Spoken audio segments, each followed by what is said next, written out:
Hello students. आज class +2 unit number 1 के lecture number 47 में हम सम मिसलेनियस प्रॉब्लम्स के बारे में डिस्कस करेंगे पार्ट 2।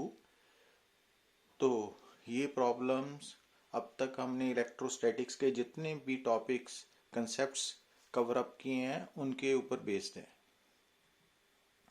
अब जैसा कि आप प्रॉब्लम नंबर 1 में देख रहे हो, a proton is placed in a uniform electric field and then released. Then an electron is placed at this same point and released. Do these two particles experience the same force, same acceleration? Do they move in the same direction when released? तो यहाँ पे जो concept use हो रहा है कि जब कोई भी charge particle external electric field में प्लेस होगा तो उसके ऊपर जो इलेक्ट्रिक फोर्स है that is equal to Q E. और क्योंकि क्यू फॉर प्रोटॉन पॉजिटिव है तो प्रोटॉन के ऊपर जो इलेक्ट्रिक फोर्स लगेगी उसकी डायरेक्शन सेम होगी जिस तरफ इलेक्ट्रिक फील्ड है। पर दूसरी तरफ जब उसी इलेक्ट्रिक फील्ड के अंदर इलेक्ट्रॉन लाई करेगा तो इलेक्ट्रॉन क्योंकि नेगेटिवली चार्ज पार्टिकल है तो इलेक्ट्रॉन के ऊपर जो फोर्स लगेगी वो इलेक्ट्रिक फील्ड इंटेंसिटी से ऑपोजिट होगी। पर magnitude of electric forces on both proton as well as electron same होगा क्योंकि दोनों सेम इलेक्ट्रिक फील्ड में है और दोनों के ऊपर जो मैग्नीट्यूड ऑफ चार्ज है वो सेम है। पर जो एक्सेलरेशन है वो फोर्स ओवर मास है। अब मास ऑफ प्रोटॉन इलेक्ट्रॉन के कंपैरेटिवली काफ़ी ज़्यादा है। इट मीन्स प्रोटॉन की एक्सेलरेशन इलेक्ट्रॉन के मुकाबले काफ़ी कम होगी। और अगली बात, क्योंकि both particles are initially at rest, तो इनिशियली रेस्ट होने के कारण जो दोनों पार्टिकल्स हैं उनके ऊपर जो फोर्स लग रही है वो ऑपोजिट डायरेक्शन में है। इलेक्ट्रिक फील्ड जो है वो इलेक्ट्रिक फोर्स प्रोटॉन पे लगा रहा है in the same direction as that of electric field intensity, और इलेक्ट्रॉन पे फोर्स लग रही है opposite to that of electric field intensity. तो दोनों की डायरेक्शन ऑफ मोशन ऑपोजिट होगी। तो इलेक्ट्रॉन जो मूव करेगा उसकी डायरेक्शन इलेक्ट्रिक फील्ड इंटेंसिटी से ऑपोजिट होगी और प्रोटॉन जो मूव करेगा उसकी डायरेक्शन ऑफ मोशन सेम होगी as that of electric field intensity. अब प्रॉब्लम 2 में आप देख रहे हो, at a distance capital R from a point charge its electric field is E naught. At what distance from the point charge would the electric field be E naught by 3। तो यहाँ पे आप concept use करोगे कि किसी भी point charge के कारण जो इलेक्ट्रिक फील्ड इंटेंसिटी है वो inversely proportional to square of distance पे बेस्ड है ना। तो अब पहले केस में जो ई नॉट इंटेंसिटी है वो आर डिस्टेंस पे है और दूसरे केस में जो इंटेंसिटी है ई नॉट बाई 3 वो मान लो कितने डिस्टेंस पे है, स्मॉल आर पे है ना। तो अब अगर हम रेशो लें और यहाँ से सॉल्व करें तो स्मॉल आर की वैल्यू ±√3 आर आ जाएगा।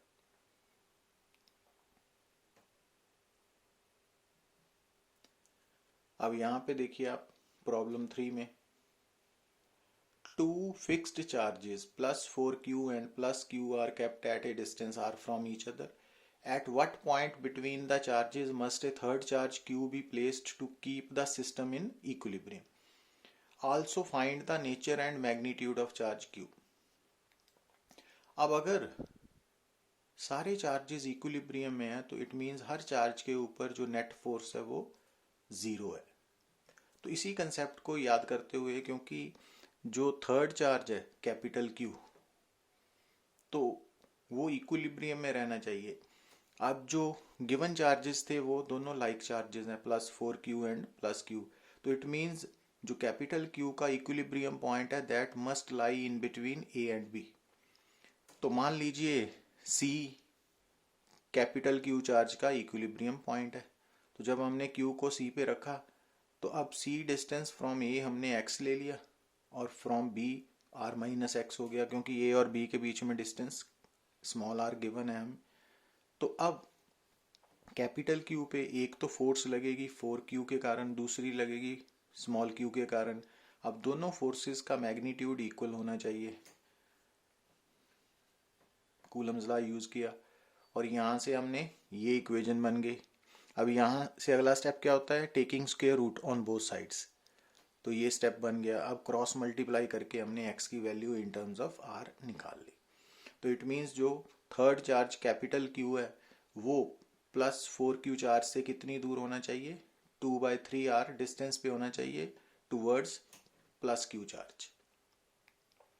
अब क्योंकि पूरा सिस्टम इक्विलिब्रियम है, इट मीन्स जो प्लस 4q चार्ज है या प्लस q चार्ज है, इसके ऊपर भी नेट फोर्स जीरो होनी चाहिए। तो इसके लिए हमने प्लस 4q को सिलेक्ट किया। अब प्लस 4q चार्ज के ऊपर एक तो ये कैपिटल Q फोर्स लगाएगा और दूसरा ये प्लस q। अब प्लस 4q को रिपेल करेगा, ये वाली फोर्स है ना। तो इट मीन्स जो प्लस 4q के ऊपर कैपिटल Q फोर्स लगाएगा वो फोर्स किस डायरेक्शन में होनी चाहिए, इस फोर्स से ऑपोजिट। क्यों, तभी सिस्टम इक्विलिब्रियम में हो सकता है। अब ये वाली force capital Q charge plus 4q पे तभी लगा पाएगा अगर कैपिटल Q चार्ज के ऊपर कौन सा चार्ज है, नेगेटिव चार्ज है। तो इस तरह हमने nature of capital Q charge find out कर ली कि ये नेगेटिव होना चाहिए। अब मैग्नीट्यूड निकालने के लिए क्या करेंगे हम कि प्लस 4q चार्ज के ऊपर ये दो फोर्सेस जो लग रही हैं, ये वाली फोर्स ये चार्ज लगा रहा है और ये वाली फोर्स ये वाला चार्ज यहाँ पे लगा रहा है, तो दोनों का मैग्नीट्यूड बराबर होना चाहिए ना। अब ये वाली फोर्स कैपिटल Q और 4q के बीच में डिस्टेंस x है और plus q and plus 4q के बीच में डिस्टेंस r है ना। तो यहाँ से हमने सॉल्व किया और x की वैल्यू हमने पिछले पार्ट में निकाली हुई है 2/3r, तो वो यहाँ पे सब्स्टिट्यूट की तो आंसर आ गया।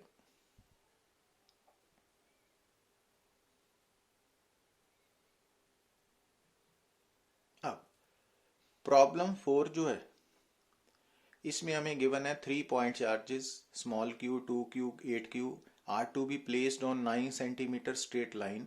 Find the positions where the charges should be placed so that potential energy of this system is minimum. अब यहाँ पे क्योंकि potential energy between any two charges point charges वो directly proportional to product of the charges पे depend करती है ना। तो इट मीन्स अगर हम चाहते हैं कि सिस्टम की जो पोटेंशियल एनर्जी है वो मिनिमम हो, तो जो मैक्सिमम मैग्नीट्यूड वाले चार्जेस है वो मैक्सिमम डिस्टेंस अपार्ट होने चाहिए। तो इट मीन्स पहले स्टेप में 2q और 8q कहाँ पे प्लेस करेंगे, मैक्सिमम डिस्टेंस अपार्ट। मीन्स उनके बीच में डिस्टेंस 9 सेंटीमीटर रखेंगे और जो स्मॉल q है वो दोनों के बीच में लाई करेगा कहीं भी, है ना। और जो स्मॉल q है उसकी हमने 2q से डिस्टेंस x एज्यूम कर लिया। अब अगर q 2q से x डिस्टेंस है और पूरा डिस्टेंस 9 सेंटीमीटर हमने r के इक्वल लिया, तो it means small q and 8q के बीच में डिस्टेंस r माइनस एक्स हो गया। अब आप सिस्टम की पोटेंशियल एनर्जी कैसे निकालोगे, पेयरिंग के कारण। जैसे हमने सीखा है कि ये फर्स्ट चार्ज सेकंड के साथ एक पेयर बनाएगा तो उसकी potential energy, first charge third charge के साथ पेयर करेगा तो ये वाली पोटेंशियल एनर्जी। अब फर्स्ट चार्ज की बाकी सारे चार्जेस के साथ पेयरिंग खत्म होगी। अब सेकंड चार्ज और फर्स्ट चार्ज की पेयरिंग ऑलरेडी हो चुकी है, ये नहीं करनी। अब सेकंड और थर्ड की पेयरिंग की, ये आ गया। अब थर्ड की फर्स्ट के साथ भी हो चुकी है, थर्ड की सेकंड के साथ भी, तो मीन्स रेपिटेशन नहीं होनी चाहिए। तो इट मीन्स ये पोटेंशियल एनर्जी है इस सिस्टम की, तो ये फार्मूला आ गया। अब ये पोटेंशियल एनर्जी मिनिमम अगर होगी तो इट मीन्स du/dx जीरो होना चाहिए ना। तो हम ये इक्वेशन को डिफ्रेंशिएट करेंगे विद रिस्पेक्ट टू x और जीरो के साथ इक्वेट करके x की वैल्यू निकाल लेंगे। तो ये पोर्शन डिफरेंशिएशन पे बेस्ड है ना, तो उसकी नॉलेज होनी चाहिए आपको।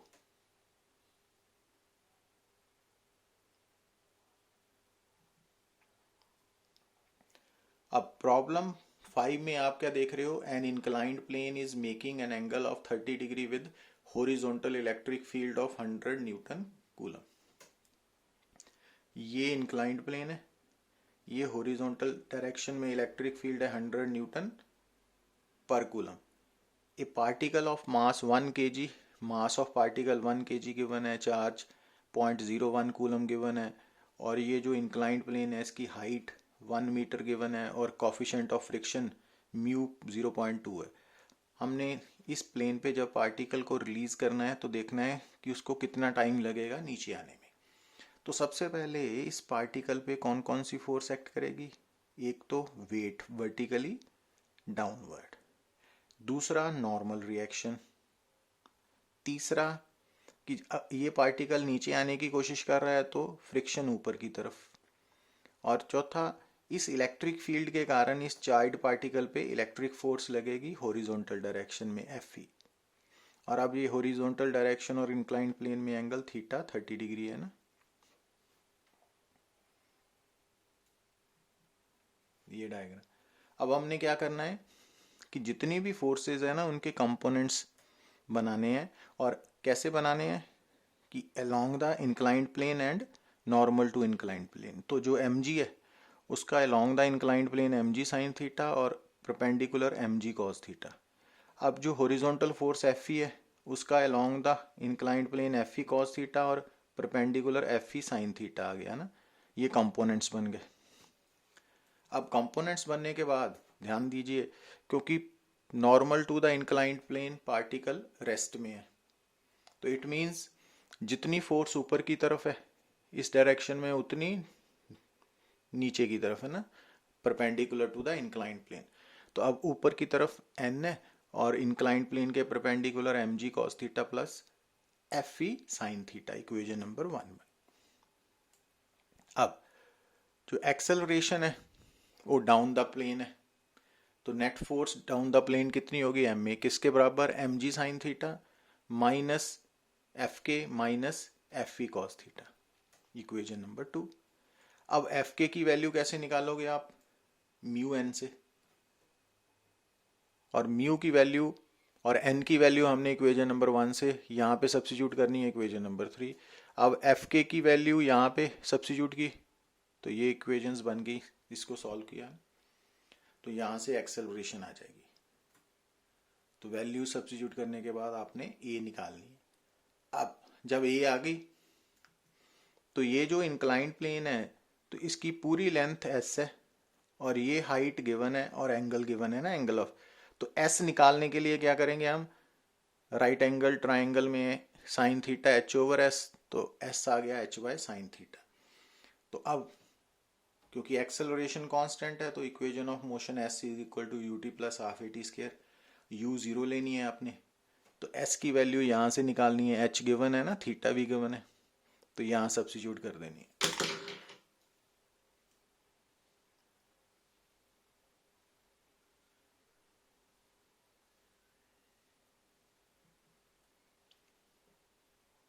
Problem 6, a negative point charge q1 is equal to minus 4.00 nanocoulomb is on the x-axis at x is equal to 0.6 metre यहाँ पे है। तो ये हमने ओरिजिन मान लिया, ये x एक्सिस मान ली। तो जो पहला चार्ज है नेगेटिव चार्ज वो x is equal to 0.60 metre पे है, और जो दूसरा चार्ज है वो x is equal to minus 1 point, origin से लेफ्ट की तरफ है ना, इतनी 1.20 metre distance apart. What must be the sign and magnitude of Q2 be for the net electric field at the origin to be 50 Newton per coulomb in the negative positive x direction? तो जो O point है ना वहां पे इन दोनों charges के कारण जो टोटल इलेक्ट्रिक फील्ड पैदा हो रहा है उसकी डायरेक्शन पॉजिटिव x की तरफ है और उसका मैग्नीट्यूड 50 न्यूटन पर कूलम है। अब इसके लिए ये सिचुएशन है ना, अब यहाँ पे दो इलेक्ट्रिक फील्ड्स हैं, एक Q1 पैदा कर रहा है और एक Q2, और दोनों का जो सम है ना वो E वेक्टर के इक्वल है, ठीक है। अब जो Q2 के कारण इलेक्ट्रिक फील्ड है E2 वेक्टर, वो हो गया E vector minus E1 vector 50 आई कैप, क्योंकि E वेक्टर का मैग्नीट्यूड 50 है और डायरेक्शन पॉजिटिव एक्स एक्सिस है ना, माइनस E1। अब ध्यान से देखिए कि जो E1 वेक्टर है वो इस चार्ज का O पॉइंट पे इलेक्ट्रिक फील्ड है। अब ये charge Q1 charge negative charge है, तो O पॉइंट पे इसका इलेक्ट्रिक फील्ड किस तरफ होगा, क्योंकि ये चार्ज सोर्स चार्ज का रोल प्ले कर रहा है, नेगेटिव है, तो नेगेटिव सोर्स चार्ज के कारण किसी भी पॉइंट पे इलेक्ट्रिक फील्ड इंटेंसिटी की डायरेक्शन किस तरफ होती है, टुवर्ड्स द सोर्स चार्ज। तो इट मीन्स जो Q1 का इलेक्ट्रिक फील्ड है ना E1 वेक्टर, उसकी डायरेक्शन भी अलोंग आई कैप है। तो E1 वेक्टर, उसका मैग्नीट्यूड और डायरेक्शन आई कैप, तो ये आ गया, क्योंकि Q1 का मैग्नीट्यूड R1 स्क्वायर डिस्टेंस सब गिवन है, तो यहाँ से E2 की वैल्यू आ गई। अब E2 की डायरेक्शन किस तरफ आ रही है, नेगेटिव एक्स की तरफ। इट मीन्स जो E2 इलेक्ट्रिक फील्ड है उसका सोर्स चार्ज Q2 है। अब अगर E2 इलेक्ट्रिक फील्ड Q2 के कारण है और टुवर्ड्स द सोर्स चार्ज है, तो it means Q2 negative charge होगा। और मैग्नीट्यूड कितना है E2 का, 50 न्यूटन पर कूलम। तो E2 का फार्मूला लिखा और सॉल्व किया तो 8 नैनो कूलम आंसर आ जाएगा।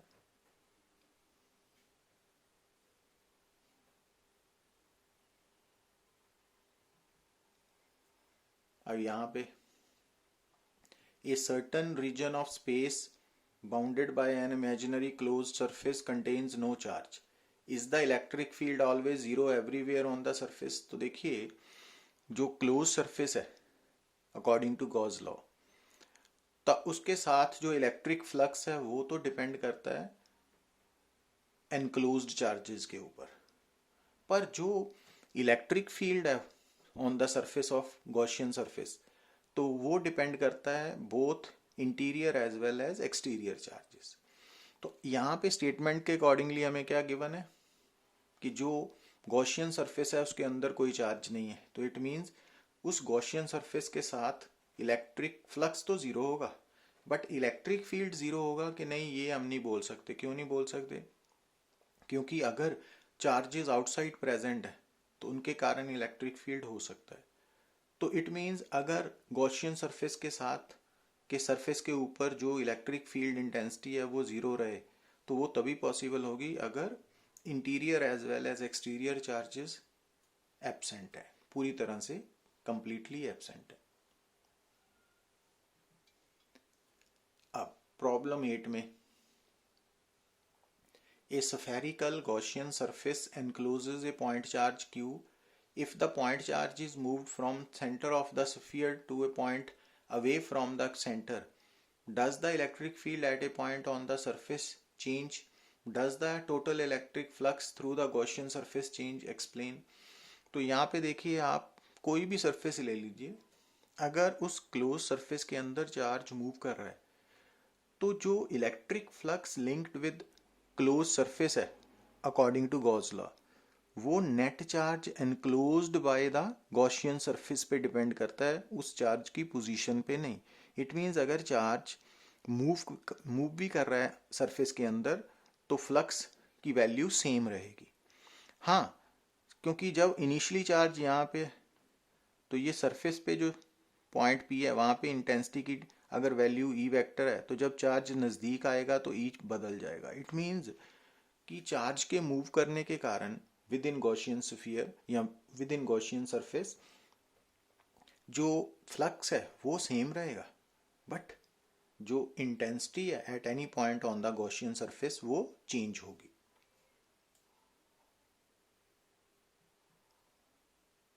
अब यहाँ पे कि अगर प्रॉब्लम नंबर 9 में if the electric field of point charge were proportional to 1 by r cube instead of 1 by r square, the would Gauss law still be valid? Explain your।